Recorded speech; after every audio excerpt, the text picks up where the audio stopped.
God is dead. ঈশ্বর মৃত। আমরাই স্রষ্টাকে মেরে ফেলেছি।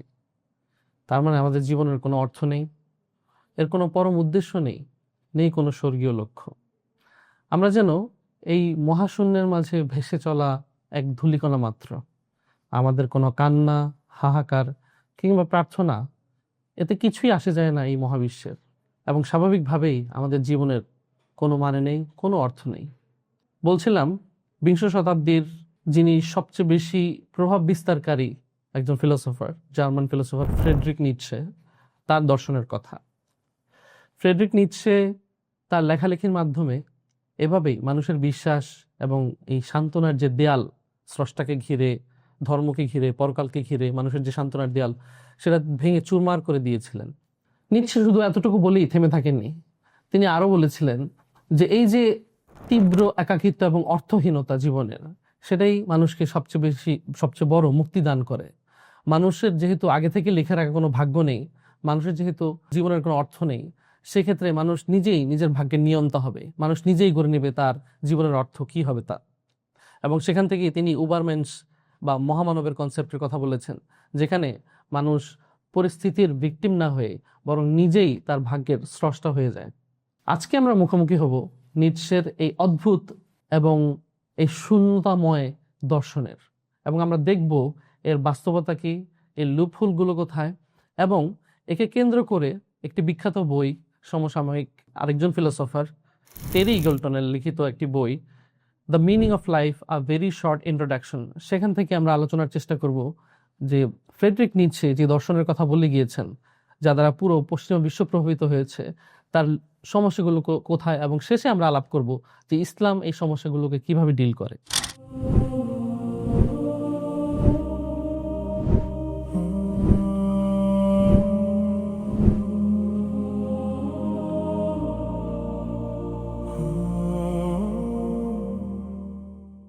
প্রথমে চলুন একটু কনটেক্সটের দিকে তাকানো যাক।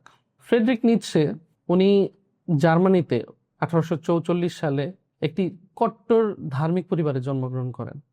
অনেকের কাছেই হয়তো এটা ভেবে অবাক লাগতে পারে যে যে লোক কিনা একটি ধার্মিক পরিবারে, এবং যেন তেন ধার্মিক পরিবার না, তার দাদা এবং তার বাবা দুজনেই ছিলেন খ্রিস্টান যে চার্চের পাস্টর বা ধর্মযাজক। তো সেই পরিবেশ থেকে বড় হওয়া একটা মানুষ কি করে ঠিক উল্টো স্রোতে চলে যেতে পারে এবং পুরো বিশ্বকে নাড়িয়ে দিতে পারে তার এই শূন্যতাবাদ অথবা নায়ালিজমের কনসেপ্ট দ্বারা বা দর্শন দ্বারা, সেটাই আমরা ধাপে ধাপে বুঝার চেষ্টা করব। এই জন্য প্রেক্ষাপটটা খুবই জরুরি। প্রথমত আমাদের বুঝতে হবে যে ফ্রেডরিক নিটশের ছোটবেলায় উনি 5 বছর বয়সে তার বাবাকে হারান। তার শিশু মনে এর ঠিক গভীর একটা ক্ষত রয়ে গিয়েছিল। মানুষ হিসেবে বা ব্যক্তি হিসেবে তিনি যথেষ্ট জিনিয়াস ছিলেন, সেটা প্রশ্নের ঊর্ধ্বে। এবং তিনি মাত্র 24 বছর বয়সে কোনো পিএইচডি ছাড়াই সুইজারল্যান্ডের বাসেল ইউনিভার্সিটিতে উনি শিক্ষকতা শুরু করেন, এবং তার অধ্যাপনার বিষয় ছিল ক্লাসিক ফিলোলজি বা ভাষা এবং সাহিত্য। তো সেই জায়গা থেকে উনার পরবর্তী জীবনটার দিকে যদি আমরা তাকাই, তাহলে আমরা দেখতে পাবো যে তার জীবনে ট্র্যাজেডিতে ভরপুর। এবং তিনি বিশেষ করে যাদের দ্বারা প্রভাবিত ছিলেন, তাদের মধ্যে যাকে তিনি সবচেয়ে বড় গুরু মনে করতেন, যার লেখাযোগা দ্বারা তিনি সবচেয়ে বেশি প্রভাবিত ছিলেন, তিনি ছিলেন আর্থার শোপেনহাওয়ার। আর্থার শোপেনহাওয়ারের যদি ফিলোসফির দিকে আমরা একটু তাকাই, তিনি ছিলেন অনেকটা পেসিমিস্টিক দর্শনের মানুষ, এবং তার লেখাযোগার মাধ্যমে তিনি যে দর্শন প্রচার করে গেছেন, সেটাও অনেকটা শূন্যতাবাদের দিকেই মানুষকে ঠেলে দেয়, যে জীবনের কোনো অর্থ নেই, কোনো মানে নেই। এবং সেক্ষেত্রে যেহেতু জীবনের কোনো অর্থ বা মানে নেই, সেক্ষেত্রে মানুষের যে অবদমিত আদিম প্রবৃত্তি, একে দমিয়ে রেখেই মানুষকে নির্বাণ লাভ করতে হবে, মোক্ষ প্রাপ্তি হতে হবে, অথবা মানুষকে নিজেকে যে মুক্ত করতে হবে। কিন্তু এই ক্ষেত্রে আমরা দেখতে পাবো সামনে আরো আলোচনার মাধ্যমে যে ফ্রেডরিক নিটশে এই হতাশাজনক বা পেসিমিস্টিক ভিউকে একসেপ্ট করতে চাননি। তিনি সেক্ষেত্রে নিজের জায়গা থেকে কিছু প্রস্তাবনা দেওয়ার চেষ্টা করেছেন যে আমরা ঠিক কিভাবে এর ঊর্ধ্বে গিয়ে নিজের অর্থ নিজেই বের করে নিতে পারবো, এবং এই অবদমিত যেই কামনা বাসনা বা মানুষের যে আদিম প্রবৃত্তি, সেটাকে দমিয়ে রাখার মাধ্যমে আসলে মুক্তি না, বরং সেটাকে আরো বেশি পরিমাণে একসেপ্ট করা এবং সেটার চর্চা করার মাধ্যমে মানুষের মুক্তি। তো ফ্রেডরিক নিটশের পরবর্তী জীবনের দিকে যদি আমরা তাকাই, তিনি খুব বেশি শারীরিক যন্ত্রণায় ভুগতেন। তার চোখের সমস্যা ছিল, তিনি তার দৃষ্টিশক্তি সমস্যার কারণে অনেক সমস্যায় ভুগতেন, তার প্রচন্ড মাথা ব্যথার সমস্যা ছিল, পাশাপাশি তার পাকস্থলীরও সমস্যা ছিল। তো এই সকল শারীরিক জটিলতা এবং যন্ত্রণার কারণে তিনি মাত্র 10 বছর অধ্যাপনা করার পরই 34 বছর বয়সে তার অধ্যাপনা থেকে উনি লিভ দেন, মানে তিনি অধ্যাপনা ছেড়ে দেন। এবং পরবর্তী জীবনে তাকে দেখা যায় যে তিনি সুইজারল্যান্ড, ইটালি এবং ফ্রান্সের সস্তা যে বোর্ডিং হাউসগুলো আছে সেখানে তিনি দিনাতিপাত করেন, জীবনযাপন করেন। এবং তাকে দেখা যেত যে প্রচন্ড গরম বা শীতে উনি পাহাড়ি এলাকায় চলে যেতেন, ঘুরে বেড়াতেন এবং তার ডায়েরিতে তিনি তার দর্শন লিখতেন। এবং তার যে শেষ 11 বছর সবচেয়ে করুণ সময়, সেটা কেটেছে এইভাবে যে 1889 সালে তার সাথে একটা খুবই সামান্য একটা ঘটনা ঘটে, সেখান থেকে উনি আসলে মানসিক ভারসাম্য হারিয়ে ফেলেন। ইতালির তুরিন শহরে একবার তার সামনে এক ঘোড়াকে চাবুক মারা হচ্ছিল, সেটা দেখে হুট করে উনি খুব আবেগী হয়ে পড়েন এবং সেই ঘোড়াটির গলায় জড়িয়ে ধরেন। এরপরে কেন যেন তার মধ্যে মানসিক বিভ্রান্তি তৈরি হয় এবং উন্মাদনা তৈরি হয়, এবং বাকি যে 11 বছর মৃত্যুর আগের, সেটা তিনি চরম উন্মাদনার মধ্যে বা পাগল অবস্থায় আসলে কাটান, এবং এর মাধ্যমে তার জীবন খুব এই করুণ পরিণতির মাধ্যমে শেষ হয়। তো এই যে ব্যাকগ্রাউন্ড, এই কনটেক্সট, এখান থেকে আমরা কিছুটা আঁচ করতে পারি যে নিৎসে সে কোনো আরামকে দাঁড়ায় বসে আসলে তার দর্শন চর্চা করেনি, সেটা ঠিক, কিন্তু তার জীবনে প্রচন্ড শারীরিক যন্ত্রণা, মানসিক একাকিত্ব, প্রেমহীনতা এইসবের প্রভাব ছিল। এবং তিনি যাকে গুরু মনে করতেন, আর্থার শোপেনহাওয়ার, তার লেখাজোখারও যথেষ্ট প্রভাব ছিল তার উপর। এবং সামগ্রিকভাবে তার নিজস্ব যেই জীবন এবং নিজস্ব যে ব্যথা বেদনা কষ্ট আক্ষেপ, সেগুলোরই প্রভাব পড়েছে তার যে দর্শন, তার যে লেখাজোখা, সেগুলোর উপর। নিৎসে তার জীবনের এত সব সমস্যা, কষ্ট, বেদনায় জর্জরিত হয়ে এমন এক দর্শনের খোঁজ করছিলেন যা তাকে পরিস্থিতির ভিকটিম না বানিয়ে বরং নিজেই নিজের ভাগ্যের স্রষ্টা বনে যেতে সাহায্য করে। এবং সেখান থেকেই তার লেখালেখির মাধ্যমে আমরা বেশ কিছু দার্শনিক প্রস্তাবনা পাই। পশ্চিমা বিশ্বের উপর, পশ্চিমা বিশ্বের মনস্তাত্ত্বিক বা সভ্যতাগত যে বাস্তবতা আমরা দেখতে পাই বর্তমানে, তার উপর নিৎসে লেখালেখির বা তার দর্শনের বিশাল প্রভাব রয়েছে। তার বিখ্যাত যে বইগুলো, সেগুলো সম্পর্কে যদি আমরা উল্লেখ করি তাহলে কয়েকটা বইয়ের নাম অবশ্যই বলতে হয়। The spoke Zarathustra, beyond good and evil, the gay science এবং একে হোমো, এই বইগুলোর নাম অবশ্যই বলতে হয়। চলুন এবার আলোচনা করা যাক ফ্রেডরিক নিৎসের এই দর্শনের প্রভাব পুরো পশ্চিমা বিশ্বে কিভাবে পড়েছিল তার ব্যাপারে। প্রথমত, ফ্রেডরিক নিৎসে ছিলেন মূলত এই যে এক্সিস্টেনশিয়ালিজম, অস্তিত্ববাদ এর মূল জনক, যে মানুষ আসলে আগে থেকে কোনো ভাগ্য বা অর্থ বা উদ্দেশ্য তা নিয়ে জন্মায় না, বরং মানুষ যখন জন্মগ্রহণ করে সে নিজেই নিজের ভাগ্যের রচয়িতা হয়, সে নিজেই নিজের জীবনের অর্থ দান করে এবং সে নিজেই নিজের উদ্দেশ্যকে সাজিয়ে নেয়। এবং এর উপর ভিত্তি করেই তার যারা ভাবশিষ্য ছিল তাদের মধ্যে আমরা দেখতে পাই যে জো পল সার্ত্রে, মার্টিন হাইডেগার এবং আলবের কেমু, তারা তাদের যে দর্শন দাঁড় করিয়েছিলেন তার ভিত্তি ছিল এই এক্সিস্টেনশিয়ালিজম বা অস্তিত্ববাদ। আমরা আরো দেখতে পাই যে তার যেই দর্শনের প্রভাব, সেটা বর্তমান যে আধুনিক মনস্তত্ত্ব বিজ্ঞান বা সাইকোলজি, সেখানেও বিশেষভাবে প্রভাবিত করেছে। স্বয়ং সিগমন্ড ফ্রয়েড এবং কার্ল ইয়ং তারা পর্যন্ত স্বীকার করেছেন যে মানুষের যে শ্যাডো সেলফ অথবা অবদিমিত সত্তা অথবা মানুষের ভেতরের যে আদিম প্রবৃত্তি, মানুষের মধ্যকার যে চেপে রাখা কামনা বাসনা, এগুলো নিয়ে তিনি বহু আগেই কথা বলে গেছেন, যার ভিত্তিতেই পরবর্তীতে আধুনিক মনস্তত্ত্ব বিজ্ঞানের আসলে শাখা প্রশাখা গজিয়েছে বা এর ভিত্তি স্থাপিত হয়েছে। আমরা আরো দেখতে পাই যে পশ্চিমা বিশ্বের যে আরেকটা কনসেপ্ট রিলেটিভিটি, অথবা আমরা যদি বলতে পারি এই পোস্ট মডার্নিজম, এরও প্রবর্তকদের একজন ছিলেন ফ্রেডরিক নিৎসে। এবং তার ফিলোসফির মাধ্যমে আমরা দেখতে পাই যে বর্তমান বিশ্বে আমরা অনেক মানুষকে বলতে শুনি যে ইটস অল অ্যাবাউট পার্সপেক্টিভ, সত্য বলতে কিছু নেই, ইটস রিলেটিভ, যেটা তোমার কাছে ছয় সেটা আমার কাছে নয়। সো এখানে পরম সত্য বলতে কিছু নেই, অ্যাবসলিউট ট্রুথ বলতে কিছু নেই, ইটস অল অ্যাবাউট পার্সপেক্টিভ। এই যে কনসেপ্টটা, সেটাও এসেছে এই পোস্ট মডার্নিজমের যে অন্যতম প্রবক্তা ফ্রেডরিক নিৎসে তার লেখাজোখা এবং দর্শনের মাধ্যমে। তবে তার দর্শনের সবচেয়ে বেশি যে ধ্বংসাত্মক প্রভাব, সেটা নিয়ে এখনো আলাপই করা হয়নি। আমরা জানি পৃথিবীর ইতিহাসে যতজন মানুষ জেনোসাইড ঘটিয়েছে, মাস মার্ডার ঘটিয়েছে, তার মধ্যে সবচেয়ে উপরের দিকে যার নাম থাকবে সে হচ্ছে অ্যাডলফ হিটলার। এবং হিটলারের যে নিজস্ব যে চিন্তা ভাবনা এবং দর্শন, তার উপর প্রভাব ছিল ফ্রেডরিক নিৎসের দর্শনের। তবে এখানে একটা টুইস্ট আছে, সেটা হচ্ছে ফ্রেডরিক নিৎসে যখন মারা যান, মানে এটা ইতিহাস থেকে বলা হয়ে থাকে যে তার বোন এলিজাবেথ, সে ছিল মানে একদমই কট্টর বর্ণবাদ এবং উগ্র জার্মান জাতীয়তাবাদের সমর্থক, সেই জায়গা থেকে সে যেটা করেছিল, নিটশের অপ্রকাশিত কিছু লেখাঝোকা সেগুলোকে সে কিছুটা টুইস্ট করে এডিট করে এমনভাবে পাবলিশ করেছিল যেন মনে হয় যে ফ্রেডরিক নিটশেও এরকম জার্মান আধিপত্যবাদ বা জার্মান যে উগ্র জাতীয়তাবাদ সেটার সমর্থক ছিলেন। কিন্তু বাস্তবে তিনি আসলে বর্ণবাদ বিরোধী ছিলেন বা জার্মান উগ্র জার্মান যে আধিপত্যবাদ বা জাতীয়তাবাদ তার সমর্থক ছিলেন না।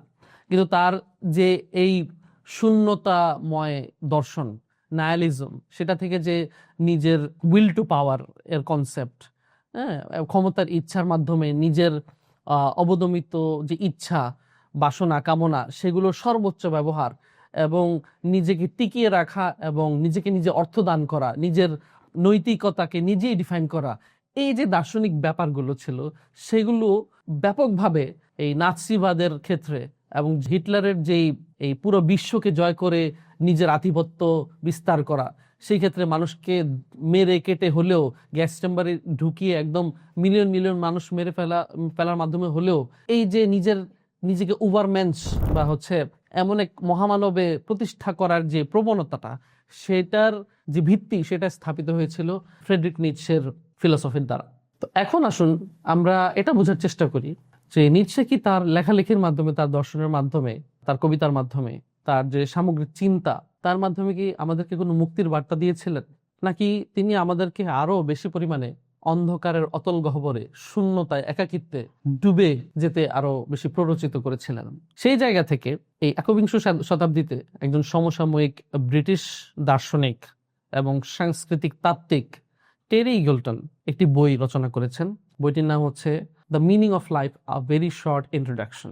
এই বইতে তিনি এই নিটশের যে ফিলোসফি বা দর্শন এমনভাবে খণ্ডন করেছেন যেন মানুষ সেই জায়গা থেকে রিলেট করতে পারে এবং বর্তমান সভ্যতাতে থেকেও মানুষ যেন সহজে তার লুপহোলগুলো সহজে আইডেন্টিফাই করতে পারে। চলুন সেই ব্যাপারে আমরা আলাপ করি কিছুটা বিতর্ক টাইপের একটা এনভায়রনমেন্টে। মানে আমরা এমনভাবে ব্যাপারটাকে তুলে ধরতে চাই যেখানে ফ্রেডরিক নিটশে তার দর্শনের মূল প্রস্তাবনাগুলো বলবেন এবং সেগুলোকে খণ্ডন করা হবে টেরি ইগলটনের যে চিন্তা চেতনা এবং তিনি যে বইটার কথা বললাম সেই বইয়ের মাধ্যমে যেভাবে ব্যাপারটাকে তুলে ধরেছেন সেই জায়গা থেকে।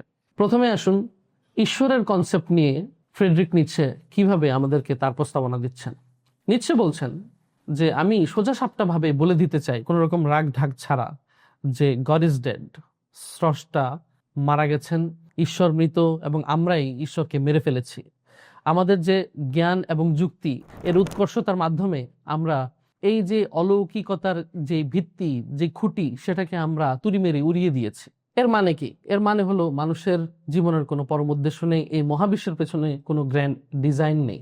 এর মানে হচ্ছে আমাদের জীবনের মূল কোনো পরম উদ্দেশ্য, অর্থ বা মানে নেই এবং আমরা এক অতল শূন্যতা বা নায়ালিজমের মুখোমুখি।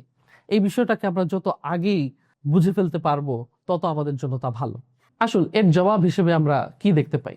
নিচ্ছে আপনি মানুষের বিশ্বাসের মূলে আঘাত করেছেন বটে, কিন্তু মানুষের মধ্যে থাকা যে ফিতরাতি অর্থ খোঁজার, জীবনের অর্থ খোঁজার, জীবনের মানে খোঁজার যে তাড়না, সেটাই কিন্তু মারতে পারেননি। মানুষকে আপনি স্রষ্টা মরে গেছে, স্রষ্টা নাই এই বিশ্বাস আপনি প্রবর্তন করতে চেয়েছেন, কিন্তু মানুষের মন থেকে স্রষ্টার যে ফিতরাতি বিশ্বাস বা স্রষ্টাকে ভক্তি করার, শ্রদ্ধা করার অথবা কোনো একটা কিছুকে প্রাইম কনসার্নে রেখে, মানে একটা বৃত্তের চারপাশের বৃত্ত এবং মাঝখানে কেন্দ্রে রেখে, কোনো একটা জিনিসকে কেন্দ্রে রেখে মানুষ যে বাঁচতে চায়, সেই সেট আপটা থেকে কিন্তু মানুষকে বের করতে পারেনি। এবং এর জন্যই দেখা যায় যে সাধারণ মানুষ যাদের কাছে কিনা স্রষ্টার কনসেপ্টটাকে নাই করে দেওয়া হয়েছে, তারা ঠিকই অন্য কোনো গড দ্বারা ব্যাপারটাকে রিপ্লেস করে ফেলেছে। এবং এই জন্য আমরা দেখতে পাই সেখানে ঢুকে গেছে রাষ্ট্র, সেখানে ঢুকে গেছে জাতীয়তাবাদ, সেখানে ঢুকে গেছে টাকা পয়সা, অথবা সেখানে ঢুকে গেছে কনজিউমারিজম বা ভোগবাদ। তো দিন শেষে আপনি আসলে কি পেরেছেন মানুষের মন থেকে স্রষ্টার এই কনসেপ্টটাকে নাই করে দিতে? কারণ মানুষ বাই ডিফল্ট স্রষ্টার প্রতি বিশ্বাস এবং তার প্রতি ভক্তি, শ্রদ্ধা এবং তার প্রতি যে দাসত্ব বা ওয়ার্শিপিং নেচার, সেটা থেকে কিন্তু বের হতে পারে না। তো সেই জায়গায় আপনি স্রষ্টাকে বাদ দিলেও মানুষ কিন্তু নতুন কোনো গড ঠিকই রিপ্লেস করে নিয়েছে। এই ব্যাপারটাকে দ্য মিনিং অফ লাইফ বইতে টেরি ইগলটন এভাবে ডিল করেছেন যে মানুষের জীবনের যে অর্থ, সেটা কোনো এমন শূন্য থেকে উৎপাদন হতে পারে না। এটা এমন একটা বিষয় যেটা কিনা একটা সামষ্টিক ব্যাপার, মানে সমাজের মানুষজন একসাথে কানেক্ট হয়ে একটা সামষ্টিক যে অর্থ, যেটাকে বলা হয় সোশ্যাল শেয়ার্ড রিয়ালিটি, সেই জায়গা থেকে মানুষ আসলে জীবনের অর্থকে, পরম অর্থকে খুঁজে নেয়। মানে এটা বাই ডিফল্ট তাদের মধ্যে দেওয়া আছে। এবং সেই জায়গায় কেউ যদি নিজে থেকে তার অর্থ উৎপাদন করতে চায়, সেটা যে কতটা ভেগ, সেটা যে একটা মানসিক সংকটের ব্যাপার, সেটা যে একটা মানুষের উন্মাদনার প্রতিফলন, সেটা বোঝানোর জন্য তিনি একটা এক্সাম্পল দিয়ে বোঝানোর চেষ্টা করেছেন। সেই এক্সাম্পলটা হচ্ছে এরকম যে, মনে করেন একজন লোক, সে হঠাৎ করে এসে দাবি করছে যে আমি নিজে থেকে একটি ভাষা আবিষ্কার করেছি, নিজের মতো করে একটা ভাষা বানিয়েছি, এবং এই ভাষার A to Z সবকিছু, তার যে কথিত রূপ, তার যে গ্রামার, তার যে অন্যান্য যত রকমের আনুষঙ্গিক ব্যাপার আছে একটা ভাষার, সবকিছু আমার দখলে, এবং আমি মনে করি এই ভাষাটাই আমার জীবনের অর্থ। এখন এটা কি একটা শেয়ার্ড রিয়ালিটি? এটা কি সমাজের বাকিদের সাথে একই সাথে কোহেরেন্ট? ব্যাপারটা কিন্তু তা না। মানুষ কিন্তু তাকে উন্মাদ বলবে। তো একজন মানুষ নিজের মন গড়া যে কোনো কিছু, একটা পাগলামি, একটা উন্মাদনাকে তার জীবনের অর্থ মনে করে, এবং এটা শেয়ার্ড রিয়ালিটির অংশ না, একটা সামাজিকতার, তখন কিন্তু সেটা কোনো মানুষের জীবনের অর্থ হতে পারে না। তিনি তার মিনিং অফ লাইফ বইটিতে এই ব্যাপারটা খুব সুন্দরভাবে যুক্তি খণ্ডন করেছেন, আমরা দেখতে পাই। দ্বিতীয়ত আমরা দেখতে পাই যে তিনি উইল টু পাওয়ার এই কনসেপ্টের প্রবর্তন করার চেষ্টা করেছেন। তিনি বলার চেষ্টা করছেন, ফ্রেডরিক নিৎসে বলছেন যে তোমরা যেই সামষ্টিকতার কথা বলছো, যে সোশ্যাল শেয়ার রিয়ালিটি, সেটা তো ভেড়ার পালদের কথা, সেগুলো আমি গুনবো কেন? এটা তো এক ধরনের এমন ব্যাপার যেটা কিনা শক্তিশালী যারা আছে, যে উইল টু পাওয়ারকে যারা সর্বোচ্চ উপায়ে ব্যবহার করতে পারবে, তার মাধ্যমে তারা যে দুনিয়াতে জয় জয়কার, তাদের জয় জয়কার অবস্থা তৈরি করতে পারবে, তাদেরকে বেঁধে রাখার জন্য কিছু ধর্মীয় এবং সামাজিক চিন্তা বা প্রস্তাবনা, আমরা সেটা মানতে বাধ্য কেন?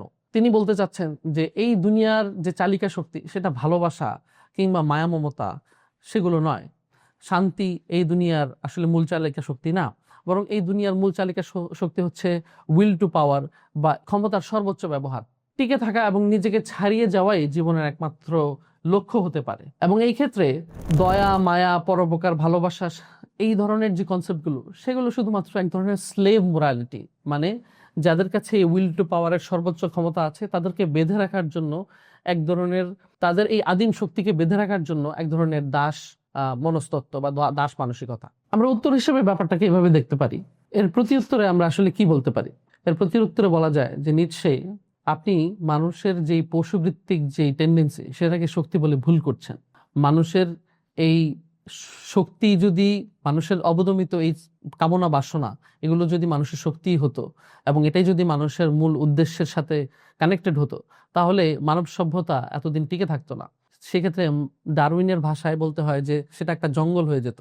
কিন্তু আমরা মানব সভ্যতার দিকে তাকালে দেখতে পাই যে মানুষ যত বিবর্তিত হয়েছে, মানে সামাজিকভাবে বিবর্তিত হয়েছে, তত মানুষ দুর্বলকে রক্ষা করতে চেয়েছে, তত তাদের জন্য সামাজিকতার বিভিন্ন আইন কানুন বানাতে চেষ্টা করেছে, এবং পারস্পরিক মায়া, মমতা, ত্যাগ এবং ভালোবাসার মাধ্যমে মানুষ নিজেদেরকে, তাদের অস্তিত্বকে টিকিয়ে রাখার চেষ্টা করেছে। টেরি গিল্টন তার বই মিনিং অফ লাইফের মাধ্যমে দেখানোর চেষ্টা করেছেন যে মানুষের জীবনের অর্থ কোনো জটিল দার্শনিক ব্যাপার না, বা ক্ষমতার আস্ফালনের মধ্যে এর কোনো অর্থ লুকায়িত নেই, বরং মানুষের জীবনের মূল অর্থ লুকায়িত আছে পারস্পরিক ত্যাগ, মায়া, মমতা এবং ভালোবাসার মাঝে, যার মাধ্যমে মানুষ একে অপরের জন্য ত্যাগের মাধ্যমে এবং একে অপরের প্রয়োজনের পূরণের মাধ্যমে একটা সামষ্টিক এমন এনভায়রনমেন্ট তৈরি করে যেখানে মানুষ নিজেদের অর্থকে, জীবনের অর্থকে খুঁজে পায়।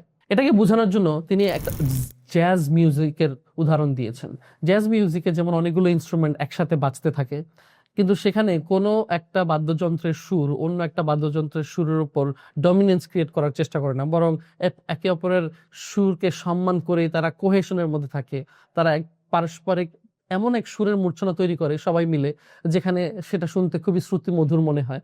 ব্যাপারটা এরকমই, যে এখানে প্রত্যেকেই একে অপরের সাথে এক ধরনের সামষ্টিক ভালোবাসাময় পারস্পরিক ত্যাগের মাধ্যমে মানুষ এমন এক সম্পর্ক তৈরি করে, যেখানে একে অপরের প্রতি এই ত্যাগের মাধ্যমে মানুষ তার জীবনের অর্থকে খুঁজে পায়। যেখানে নিৎসের এই ক্ষমতার ইচ্ছা সুরকে ধ্বংস করে এবং একাকিত্বের কোলাহল তৈরি করে, সেখানে এই শেয়ার্ড রিয়ালিটির মাধ্যমে এবং পারস্পরিক ভালোবাসা, মায়া, মমতার মাধ্যমে এক সুরের মূর্ছনা তৈরি হয়, যেটা ইগলটন তার বই দ্য মিনিং অফ লাইফের মাধ্যমে দেখানোর চেষ্টা করেছেন। সবশেষে ফ্রেডরিক নিৎসে পরবর্তীতে তার যে দার্শনিক প্রস্তাবনা, সেখানে তিনি বলার চেষ্টা করেছেন যে শোনো, যেহেতু ধর্ম নেই, স্রষ্টা নেই, মানব জীবনের কোনো অর্থ নেই, কোনো উদ্দেশ্য নেই, ইটস অল অ্যাবসার্ড অ্যান্ড নাইলিস্টিক। তো শুনে নাও আমার মূল প্রস্তাবনা কি, এর সমাধান কি। তিনি বলার চেষ্টা করেছেন যে আমি মনে করি যে মানুষ তার নিজের জীবনের নিজেই তার ভাগ্যের স্রষ্টা, এবং সে নিজে নিজের জীবনের অর্থ দান করবে, এবং যে বুক চিতিয়ে বলতে পারবে যে আমি আমার ভাগ্যের নিয়ন্তা, এবং আমি আমার ক্ষমতার ইচ্ছার দ্বারা আমি নিজের যত রকমের নৈতিক সিদ্ধান্ত আছে, ভালো মন্দের কনসেপ্ট আছে, সেগুলোকে নির্ধারণ করব, এবং আমি হয়ে উঠবো উবারম্যানস, এবং সেক্ষেত্রে আমি নিজেই হয়ে যাব নিজের স্রষ্টা। এর মাধ্যমে তিনি এই সমাধান দেওয়ার চেষ্টা করেছেন। কিন্তু বাস্তবে আমরা কি দেখতে পাই? আমরা দেখতে পাই যে মানুষ আসলে ঈশ্বর না। মানুষ কাঁদে, মানুষ কষ্ট পায়, মানুষের হরেক রকমের নেগেটিভ ইমোশন আছে, মানুষ খুব দুর্বল হয়। তো মানুষের মধ্যে কি আদৌ স্রষ্টা হওয়ার মতো সেই বৈশিষ্ট্যগুলো আছে? মানুষ কি আদৌ সেই স্রষ্টা হওয়ার মতো যোগ্যতা রাখে? এবং এই দর্শনের প্রভাবেই কিন্তু আমরা দেখতে পাই হিটলারের মতো মানুষেরা পৃথিবীতে কি পরিমাণে ধ্বংসযজ্ঞ চালিয়েছে। সো এই যে ফ্রেডরিক নিৎসের যে দর্শন, সেই দর্শনের প্রভাবে পুরো বিশ্বে এত পরিমাণে যে বিশৃঙ্খলা এবং এত পরিমাণে যে ধ্বংসযজ্ঞ, সেগুলোর দায় কি ফ্রেডরিক নিৎসে এড়াতে পারবেন? না, তিনি পারবেন না। এবার একটু চিন্তা করুন, আমরা তো জানি পৃথিবীতে যতগুলো ডমিনেটিং ফিলোসফি আছে বা ধর্মীয় দর্শন আছে, সেগুলোর আন্ডারে কোটি কোটি মানুষ থাকে। যেমন আমরা যদি চিন্তা করি যে ইসলামের আন্ডারে রয়েছে প্রায় 180 কোটি বা 200 কোটি মানুষ, বা ক্রিশ্চিয়ানিটির আন্ডারে রয়েছে প্রায় 200 কোটির উপরে মানুষ, তেমনি বিভিন্ন অন্যান্য যে ধর্ম রয়েছে, হিন্দুইজম বলেন, বৌদ্ধিক ফিলোসফির কথা বলেন, বা এরকম যতগুলো ডমিনেটিং স্পিরিচুয়াল আইডিওলজি রয়েছে, সেগুলোর আন্ডারে অ্যাটলিস্ট মানুষজন একটা আমব্রেলার নিচে আসে, এবং তারা একটা শেয়ার্ড মোরালিটি তাদের মধ্যে ফাংশন করার চেষ্টা করে। কিন্তু সেই জায়গায় যদি প্রত্যেকজন মানুষ একটু গভীরভাবে জিনিসটা লক্ষ্য করুন, প্রত্যেক মানুষ তার নিজের মতো করে জীবনের অর্থ খুঁজে নেয়, তার নিজের মতো করে তার যে ভালো মন্দের মাপকাঠি সেগুলো বানিয়ে নেয়, এবং তাদের সর্বোচ্চ যে উইল টু পাওয়ার, সেই ইচ্ছা, ক্ষমতার ইচ্ছাকে যদি সর্বোচ্চ পরিমাণে ব্যবহার করে, তাহলে দুনিয়ার অবস্থাটা আসলে কি হবে? দুনিয়াটাকে তখন আর মানে পুরো ধ্বংস হয়েছে যাওয়া ছাড়া আসলে আর কিছু কি বাকি থাকে? না, বাকি থাকে না। সো আমরা কিন্তু একদম ইসলামিক পার্সপেক্টিভ থেকে জিনিসটাকে চিন্তা না করেও ফ্রেডরিক নিৎসের যে এই শূন্যতাবাদ বা এই নায়ালিজম, এই কনসেপ্টটাকে কিন্তু এই বেসিক জায়গা থেকে উপলব্ধি করতে পারি, যে একটা মানুষ যদি নিৎসের ফিলোসফি দ্বারা প্রভাবিত হয়, তাহলে যেটা হবে যে, বা পুরো বিশ্বের উপর চিন্তা করুন, যে পুরো বিশ্বের উপর এর প্রভাব পড়ে। যেমন আমরা এখনো দেখতে পাই যে ইহুদিবাদেরও, তাদের মধ্যেও যে একটা চুজেন পিপলের যে কনসেপ্টটা, এটা কিন্তু অনেকটা সেরকমই। যে যেমন জার্মান উগ্র জাতীয়তাবাদের যে প্রভাবটা ছিল বা যে দর্শনটা ছিল, সেটা কিন্তু তাদের মধ্যেও কাজ করে, এবং এই কারণে তারা ফিলিস্তিনিদের উপর কি রকম অত্যাচার করে এবং ধ্বংসযজ্ঞ চালায়, এটা কিন্তু আমাদের চোখের সামনে আমরা দেখতে পাচ্ছি, যে শুধুমাত্র তারাই মানুষ, তারাই চুজেন পিপল, এবং আশেপাশের সবাই হচ্ছে, বা বিশ্বের বাকি সবাই হচ্ছে কেবলমাত্র সাব হিউম্যান বা হচ্ছে পশুর ক্যাটাগরি। এবং সেক্ষেত্রে বাচ্চা, শিশু থেকে শুরু করে বৃদ্ধ বা নারী পুরুষ, কাউকেই আসলে হত্যা করা কোনো বড় কোনো অন্যায় না। তো এই থট প্রসেসটা কিন্তু সেখান থেকেই আসে। তারপরে চিন্তা করুন যে এই দর্শনের যারা প্রবক্তা বা এই দর্শনকে যারা ধারণ করে জীবনে, তাদের কাছে সবকিছু রিলেটিভ। আপনি তাকে যে কোনো ব্যাপারে যদি বলতে চেষ্টা করেন যে এটা ন্যায়, এটা অন্যায়, সে বলবে যে আমি তো আমার মতো করে ন্যায় অন্যায় বানিয়ে নিয়েছি। তাহলে চিন্তা করুন যে দুনিয়াটার অবস্থা কোথায় যাবে। এবার আসুন আমরা ইসলামিক পার্সপেক্টিভ থেকে জিনিসটাকে একটু বিশ্লেষণ করার চেষ্টা করি। ইসলাম আমাদেরকে বলে যে মানুষকে ফিতরাতের উপর সৃষ্টি করা হয়েছে। মানুষের মধ্যে একদিক থেকে যেমন স্রষ্টার প্রতি বিশ্বাস, স্রষ্টার প্রতি আনুগত্য, ওয়ার্শিপিং নেচার, এটা বাই ডিফল্ট দেওয়া হয়েছে। পাশাপাশি মানুষের মধ্যে কিছু পরীক্ষার জন্য, যেহেতু দুনিয়াতে আমাদেরকে পরীক্ষা করা হচ্ছে, পরীক্ষার জন্য এমন কিছু বিশেষ বৈশিষ্ট্য দেওয়া হয়েছে যেগুলো আমাদেরকে পাপের দিকে বা আমাদের যে অবদমিত সত্তা, সেটাকে একদম পরিপূর্ণরূপে উপভোগ করার দিকে মানুষকে ডাকে। একদিকে মানুষকে দেওয়া হচ্ছে ফিতরাত, এবং অন্যদিকে দেওয়া হচ্ছে মানুষকে নফস, এবং বলা হয়েছে যে এই ফিতরাতের অনুযায়ী বিশুদ্ধ ফিতরাতকে বজায় রেখে যে চলার চেষ্টা করবে, এবং নফসকে তাসকিয়ার মাধ্যমে, আত্মশুদ্ধির মাধ্যমে যে নিয়ন্ত্রণে রাখার চেষ্টা করবে, এর মাধ্যমে মানুষ পরম সফলতা অর্জন করবে। কিন্তু আমরা যদি দেখতে পাই যে বর্তমান বিশ্বে এই যে ফ্রেডরিক নিৎসের যে দর্শনের প্রভাব, সেটার মাধ্যমে আসলে কি হচ্ছে, সেটার মাধ্যমে বলার চেষ্টা করা হচ্ছে যে মানুষের মধ্যকার যে অবদমিত সত্তা, যে মানুষের মধ্যে যে আদিম প্রবৃত্তি এবং কামনা বাসনা, সেগুলোকে এমনভাবে বাইরে বের করে নিয়ে আসতে হবে, উইল টু পাওয়ারের ব্যবহারের মাধ্যমে, ক্ষমতার ইচ্ছার মাধ্যমে এমনভাবে সেগুলোকে চর্চা করতে হবে এবং সেগুলোর মধ্য দিয়েই জীবনের মানে খুঁজে বের করে নিতে হবে, যে যেখানে আসলে প্রত্যেকটা মানুষ হয়ে উঠবে এক পরম পশু, বা সে হয়ে হয়ে উঠবে একদম এক্সট্রিম বিস্ট। তো সেই জায়গা থেকে আসলে ইসলাম আমাদেরকে বলছে যে মানুষের নফসের যে বাস্তবতা সেটাকে উপলব্ধি করা, মানুষের মধ্যে ফিতরাতি যে ব্যাপারগুলো রয়েছে, যে মানুষের স্রষ্টা রয়েছে, মানুষের জীবনের উদ্দেশ্য রয়েছে এবং মানুষের কিছু চলার জন্য মানুষের গাইডেন্সের দরকার রয়েছে, এই ব্যাপারগুলো কিন্তু ইসলাম খুব ক্লিয়ারলি আমাদেরকে বলে দেয়।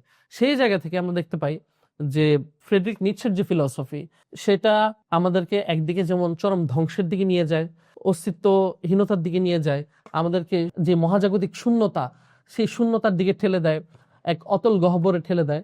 সেখানে ইসলাম আমাদেরকে দেয় এমন এক বাস্তবতা, এমন এক সত্য, যেখানে আমরা আমাদের নিজস্ব সত্তাকে চিনতে পারি, আমাদেরকে আইডেন্টিটি ক্রাইসিসে ভুগতে হয় না, নিজে থেকে উদ্দেশ্য বের করতে হয় না, নিজে থেকে এর মানে বের করতে হয় না। এবং আমরা এই ক্ষেত্রে অনেক কিছুই স্রষ্টা এমন ইজিলি আমাদেরকে দিয়ে দিয়েছেন, যার জন্য এই পশ্চিমা সভ্যতা গত কয়েকশো বছর ধরে নিজেদের মতো করে এই সত্যগুলো বের করার নাম করে তারা আসলে পুরো বিশ্বতে কেওস এবং বিশৃঙ্খলা এবং ধ্বংসযজ্ঞ চালিয়ে আসছে।